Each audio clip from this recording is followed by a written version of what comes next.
नमस्कार, मी जान्हवी आणि स्वाद आणि बरंच काही या माझ्या चॅनलमध्ये तुमचं खूप खूप स्वागत. तर काल मला आली होती चपात्यांची ऑर्डर. तर सकाळी चपात्यांची ऑर्डर मी कंप्लीट करून घेतली. बघू शकता खूप साऱ्या चपात्या केल्या होत्या, त्या व्यवस्थित पॅक केल्या, देऊन घेतल्या. त्यानंतर मला होती संध्याकाळी रव्याच्या आप्प्यांची ऑर्डर आणि ही ऑर्डर थोडीशी मोठी होती कारण की एका आजींचा बड्डे होता आणि त्यांना त्यांच्या मैत्रिणींना आप्पे चटणी द्यायची होती. तर त्यामध्ये काही आप्पे हे बिना कांदा लसणाचे असे तयार करायचे होते. तर त्या पद्धतीनं मी त्या वेगवेगळे तसे तयार करून घेतले होते. चटणी वगैरे सगळे तयार करून पॅक करून त्यांची ऑर्डर त्यांना वेळेत देऊन घेतली.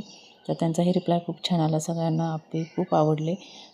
तर बघू शकता अशा प्रकारे सगळी ऑर्डर मी कंप्लीट करून घेतली. आणि त्यानंतर मला होती भाजी आणि भाकरीची ऑर्डर. तर भाजीमध्ये मी मटारची भाजी बनवली होती आणि भाकरी असं मी ती ऑर्डर कंप्लीट करून दिली. तर तुम्हाला माझ्या या ऑर्डर कशा वाटतात हे मला कमेंट करून नक्की सांगा. आवडत असेल तर एक लाईक नक्की करा आणि जास्तीत जास्त शेअर करायलाही विसरू नका. तर भेटूया अशाच नवीन व्हिडिओसोबत. तोपर्यंत bye bye. Thanks for watching friends.